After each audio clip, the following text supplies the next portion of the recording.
Welcome to The Funny Kind with Erica Gumieny, bringing heart, humor, and hope to everyday life. Laughter and love really do make a difference, and Erica's here to prove it. Part deep dive, part stand up for the soul. This show blends humor, heart, and real talk to help you stop believing the lies that hold you back. Whether she's flying solo or chatting with guests, Erica brings her signature mix of authenticity, wit, and wisdom, reminding you that growth doesn't have to be so serious. So pull up a chair, exhale, and get ready to laugh, reflect, and reconnect with the extraordinary human you already are. Because this is The Funny Kind, where humor meets healing and inspiration meets action. Hi, everybody. Welcome to this episode of The Funny Kind. So glad you are here with us. And I'm so excited for our guest today, Miss Wendy Babcock. Wendy is a dear friend of mine, and I'm so excited for our conversation. You are going to love Wendy. I love Wendy. And every time we have a conversation, I feel like I could do anything. There's just something about Wendy that just makes me just light up. So thank you for being with us today, Wendy. Thanks for the invite. I'm excited. Yay. So let me just tell you guys a little bit about Wendy. We could talk about her bio and all the things that she does, because in the minutes that we've been sitting here already, she's probably already got 2-3 ideas of new things that she might be working on. So Wendy is the founder of When Stories, and I'll talk about that a little bit more. And it's an authority building multimedia platform. And I like to read that part, that helps speakers, coaches, and entrepreneurs transform personal stories into professional credibility.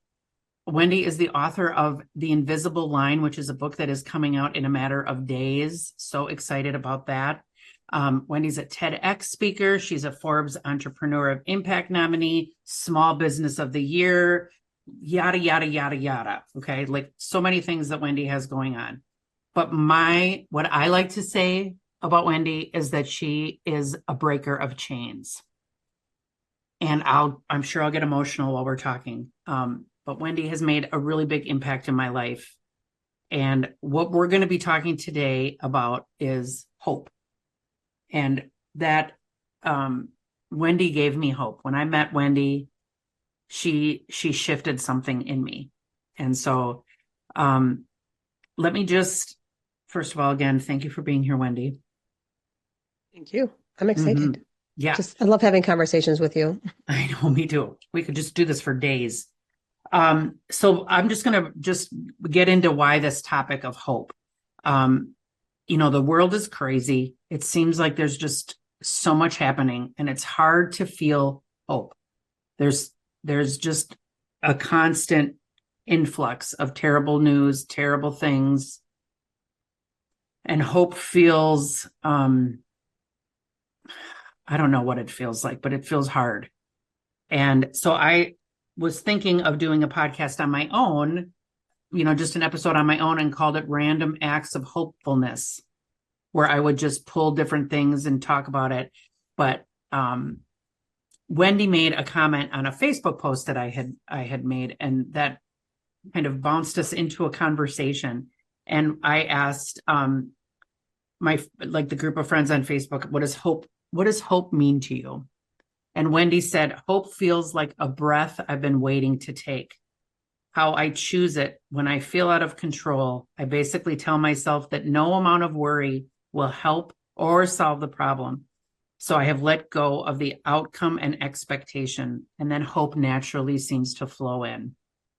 And there were so many great comments that I'll flow into the conversation, but that was such a good kickstart that made us talk, Wendy. And I want to hear more about, I want you to tell more about our conversation. I just want to share a definition of hope that resonated with me. And hope is to cherish a desire with anticipation. And I love that word cherish, because hope is something to be cherished. And holding something and cherishing it just feels so lovely versus clinging to worry and ugh.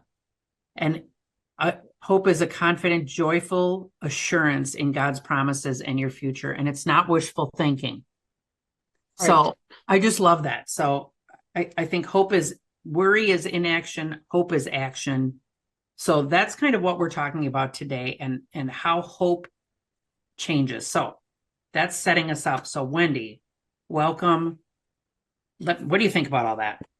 Well, when you were talking about like with the post, we were chatting back and forth.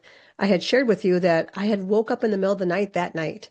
And I just had this memory of when my girls were younger. My older daughter, she's probably maybe 12, 13, 14, some teenage years. It was middle of the night, and I got up and went in by her, and she was just in a state of like worry and anxiety, and like we talked about it. She had something in school that was happening the next day. And I just said to her, I'm like, "Can you do anything about it right now?" Well, no. Okay. So that's worry, right? You're worrying about something in the future that hasn't happened yet. And so it actually came from the show from, I think it was like the 90s, Dharma and Greg. Oh She would tell gosh. him to, yeah. So I kept this phrase and used it in my own way. But I said to my daughter, I said, okay, I want you, whatever it is that's weighing on your mind, you're worrying about right now, imagine putting it in a bubble and just blowing it away for now. Just blow it away. And so Hmm. then that stuck with my daughters for the longest time. Like when I'm in this spiral of worry, put it in a bubble and blow it away. And Hmm. she could finally get back to sleep. Mm. So that's kind of because I've always told them when you're in that state of panic and worry, the good stuff can't get in. It's almost Yeah. like you're stuck in a bubble with that worry and nothing can get into it. So you have to get rid of it so you can take that breath of fresh air and let the thing come in, the hope part come in. Yeah. Oh, Yeah. and we're so good at advising others, aren't we? Like Yes. the sage advice you can give when you're witnessing somebody in a panic like that. And I can feel what she's feeling. Yeah. And when I'm doing it, oftentimes I'm like, wow, I like, and it feels so like I'm burning cows. You know what I mean? Yeah. I'm getting swole because I'm like, as my kids say, getting swole, locked in is the new phrase, FYI. Locked So when in. you're Oh, working out okay. locked in, you're locked in. Okay. But it's like I can't, not only can I not let anything in, but I can't function. Yeah. Like I can't. I, I'm overreacting. I'm panicking, and I'm worrying, and I'm coagulating every worst case scenario I can think of. Do you know there's brain science behind that? Why that happens too? Mm, So when I started speaking, it was around the complaint-free movement, so I would teach audiences like some people don't even realize they've actually trained their brain to complain and look for the negative things, right? Because we know our brain, when our, brain fires, right, it creates, of course, on the spot, it basically creates new pathways because when you do hmm something over and over, you create this new habit. So then you hmm you basically make worry and negativity your default mode. And it's hard to get out of that because your brain is literally wired now hmm to do that thing and to look for those things. Yeah. So you have to pattern disrupt. You have to, when somebody brings it to your attention or you find they're like, gosh, everything is going wrong, you know, it's like I say in the mornings if I have the dropsies, right? You drop one thing and it's like everything you touch, you drop, you're like, ah, Yeah. So you do that pattern disrupt. Think of something positive, something good. Stop and breathe. Be grateful for the moment. Whatever that Mhm. is, just take a breath and you can pattern disrupt that. And then you Yeah. can start new neurons firing and create a new pathway to open up for hmm hope or the good things to come in. hmm when I think about the work that you're doing, and the work that a lot of us in the entrepreneur space or the spirit space, or this feeling that we have that we just want to make it better somehow for Yeah. ourselves and for others, that we just want to be in this collective betterness. I think it's because it's what we need. Like I need this conversation today. I need to talk to you. I need to be in your energy and to feel hope. I need to feel that for myself. It can you explain or recall a time when you didn't feel that hope, and kind of explain maybe what that felt like for you? And I know we talked about some of it, but how did you get to become where you are now, where you're such a woman of, like I said, man, when you hang out with Wendy, you're going to want to like do a million things. The energy is just it's it's just catchy. I am so productive after I spend time with you. How Yeah, did you get there? I love that I have that effect on people, but I think it's because of, my origin story, where I came from, like I like to think of like a bow and arrow, right? And you're drawing back and you're drawing back, and that's what people in my life were doing to me, kept me pulling me back, pulling me back. And, that was through childhood, abuse, domestic abuse, and not having a voice anymore, and just feeling in that hopelessness. I mean, I'm also a songwriter. I wrote lyrics throughout my whole life, and I go back and I read. I've got a collection of my poetry from back when I was married to my ex-husband, and it is so dark. Like you can tell there is no hope in that writing, and it breaks my heart now thinking of who she used to be, Yeah. you know. And it's like once I left that, it's like someone let go of that arrow. And now it's like you can't pull me back again. Like I just was like, phew, I'm out there now and I'm like, everything I want to do, I'm going to do. And no one's going to stop me from it. I mean, obviously if it's something stupid, like my husband's gonna be like, maybe we don't need to spend that on this right now. Right, right, right. Silly But guy. Yeah. yeah, it's When like you talk mhm, about that pulling back feeling, I think about all of the women that you bring together as an example. And I we are about, let's see, 3 days away of this moment of recording from my 1 year anniversary of doing my one story, yeah, um, which was life changing for me and very scary and very awesome. And my book wasn't finished yet, but it is now. And I think about all of the stuff that has happened in this last year. It's nutso.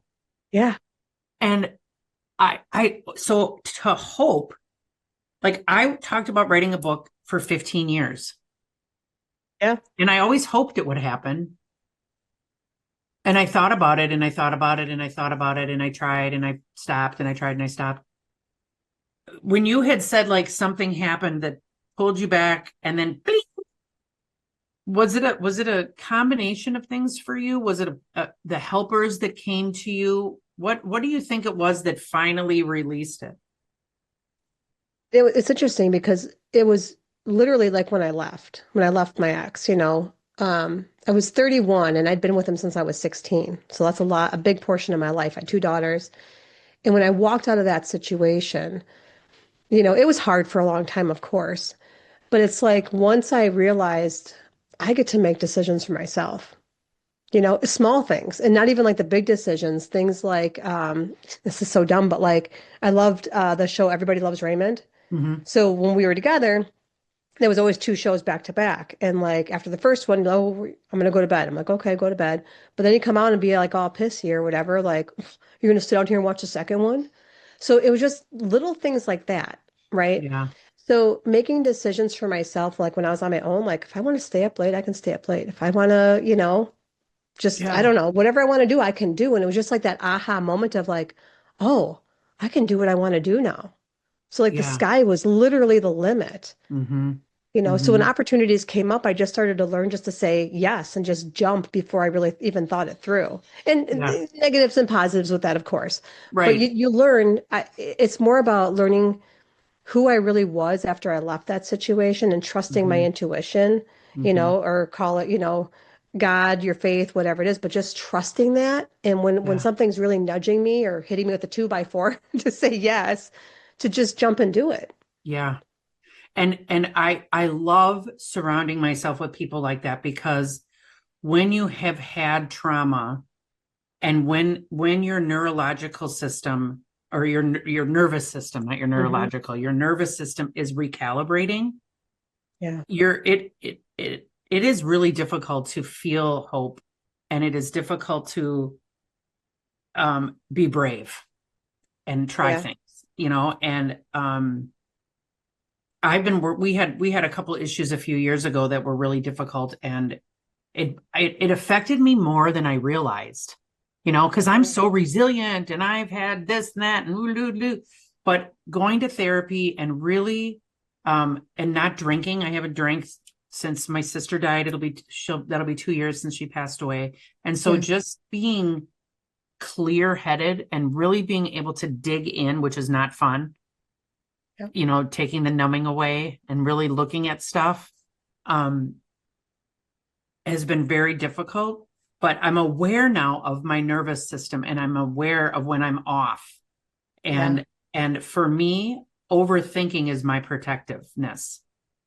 Yeah. And I think when, the title of this is about trusting when you don't see what's coming. When hope is, I trust that God has great plans for me around the corner and then it's going to be awesome. Yeah. And my nervous system says, well, but what if it's not? What if it's not awesome? What if, so then and so did you ever as you started to kind of rebuild yourself, Mm-hmm. you surely had some fails, some trips, Yeah. how do you I recover from those? well, I would say like one of them is I worked at a hospital for 20 years. And so when I got into speaking, it was through Will Bowen. That was January of 2017. He certified the group that went through there in that June or July. And then by September, any possible speaking opportunities I had, I was working full time. Like, how am I going to do this? Mm-hmm. And so, my husband and I had to have a conversation. I'm like, well, if I'm going to do this, like, I have to quit my job. But it's like, what does that look like? Because I carry Yeah. the insurance, Yep. it was huge. Wow. And so what we did was, and everyone told me not to do it, but I pulled my 401k Mm, just so we had but it was a freaking roller coaster. I'm I bet. glad I did it, but Mm-hmm. here's that point where either you're going to jump or you're going to step back, right? So I did Mm-hmm. it. And Mm-hmm. other things happened at my Mm-hmm. job that was like, it was that intuition, that push, that, Mm-hmm. those God taps saying, Wow. you need to go. I loved my Yeah. job the whole time until, around that time when I was like, I know I need to go. Wow. Um, but it was a roller coaster. Like we had to use that money and, Mm-hmm. but It's I I've don't been hearing believe, so many stories about this lately. It's so yeah, interesting to me. And I'm so grateful that you said yes. And I'm so grateful that you did this because Wendy, had you not, yeah, I mean, I'm going to cry. Had you not have done that and you would have been shrunk back, yeah, kept yourself back here, which does feel safe because yeah, it's like you don't know that where this is going. So this does yeah, feel safe. But if you wouldn't have done that, I wouldn't be here. I wouldn't be having this conversation with you. I wouldn't be doing what I'm doing. This book wouldn't have been. There's so many things that happen that we are a ripple of each other and we affect each other. And like your brave yes helped me come to my brave yes. oh, And the story that we shared together is, and I know you share this with a lot of the speakers that you work with, that after I was done with that talk. I don't even know what to call it because it's not a talk. But whenever I was done with that mhm, release of my Wen story, yeah, I came off that stage gutturally sobbing. And you were right there and you hugged me and you were like, I was the same. It was like yeah, we were bonded for life in that moment because yeah, I was so vulnerable with you and you held me.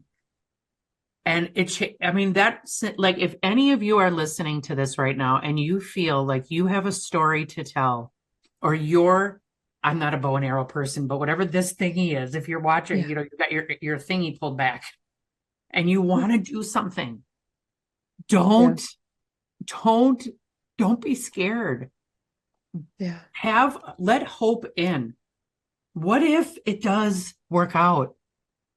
What if it's awesome? And one of my friends on Facebook, when I asked about what hope is, she said, "For me, hope is knowing that there is purpose in struggle." You oh, know, I know. I got such, that's good, Pete, you throw stuff out like this, and it's like holy inspirational friends I have, Batman. But it's right? there. Hope is seeing and believing in goodness of others. It's looking in the eyes of children. It's Bron, our fellow friend from Australia, says, "For me, hope feels like something I can be a part of, even when I have Oh, no wow, idea if it's going to work out. My favorite saying is, I know I will, I just don't know how." And it's love like, that.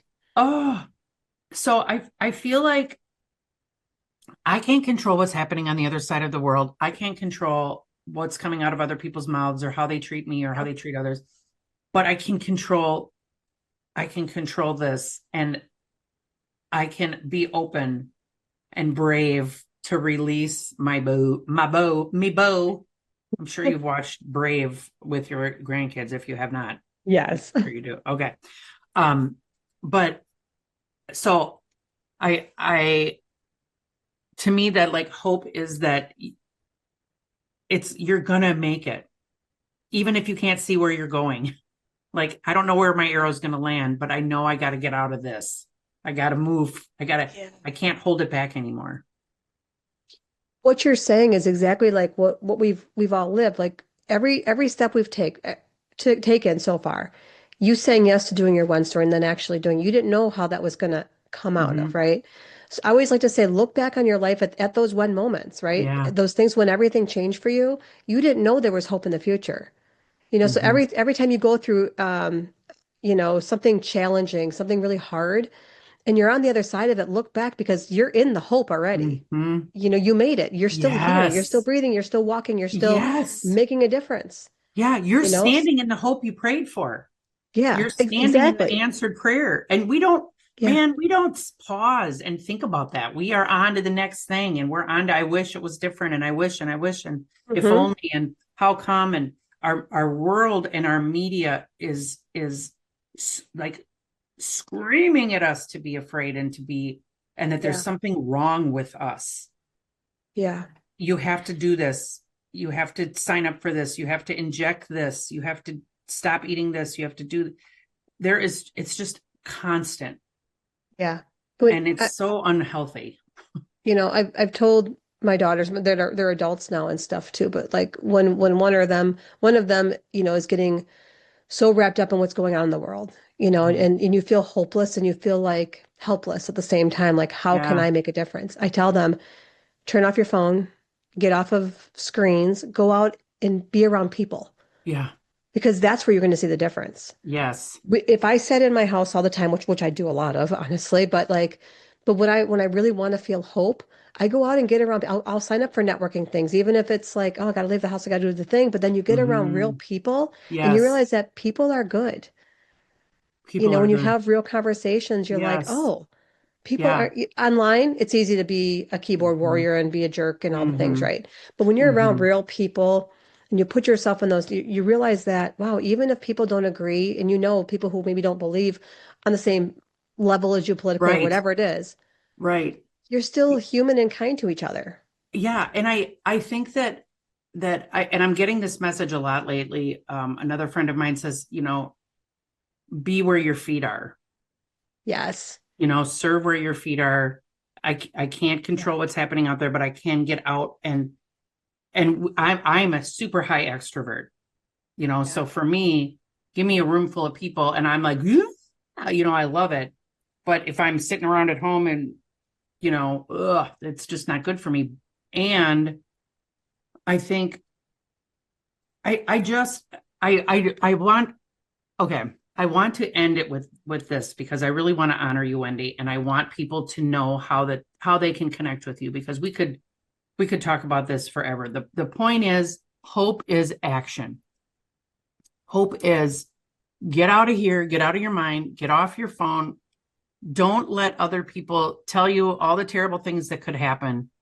Get up, go out and live your life and do the thing that has been nagging you, and do it.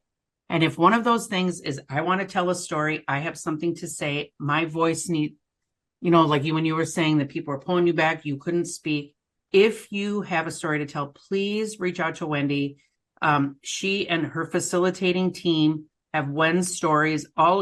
She's growing it. It's in a lot of different places around the country where you can tell your story, and it is a life-changing experience. I cannot say that enough.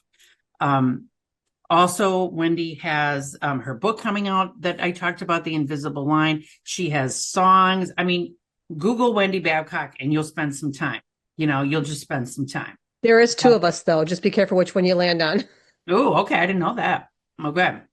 Well, the one and only, legendary. Yeah. Speaking of legendary, there is a conference coming up here in Wisconsin in just a few weeks, in April, in the town of Pewaukee, Wisconsin, and it's Legendary Women in Business. And I actually get to be a speaker at that conference, which I'm super stoked about. but it is going to be such a energizing event. I have no doubt.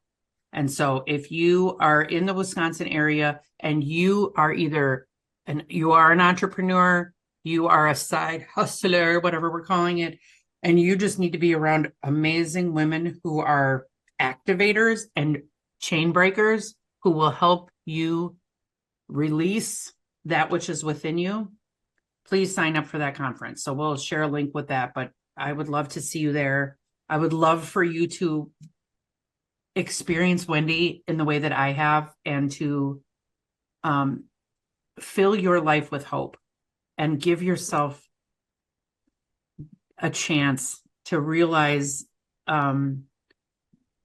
like what another friend said, hope, her mom had a glass decoration and it said, hope is the bird that senses the dawn and sings before it is light.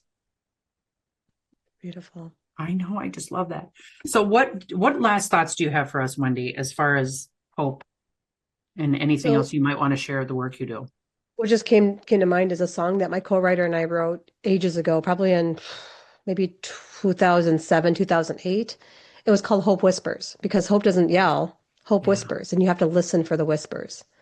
So I would just share, like, when you're feeling all that worry in the world, like weighing on you, just take a second and breath, just take a second, breathe through that, and just, listen for the hope that whispers to you, because it's out there. And it's little bits. It doesn't always come to you in a big fog of like, oh, everything's wonderful. It's usually not how it hits you. But if you just stop and listen for a second, you'll hear it. Yeah. Open up to the possibility of hope. Yeah. It's the bravest thing you can do. Yeah. 100%. And it's very it's just very countercultural right now to live in a hopeful place. Yeah. Well, Wendy, I wish this was a 4-hour thing. Me too. I wish we were roommates, and I wish we could cuddle and live together and be together always.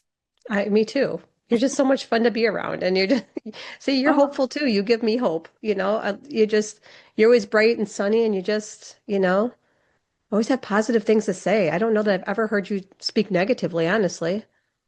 I bet there are some that would differ, but thank you. That is that is my authentic self when I am in my best self. So that's because I'm my best self when I'm with you.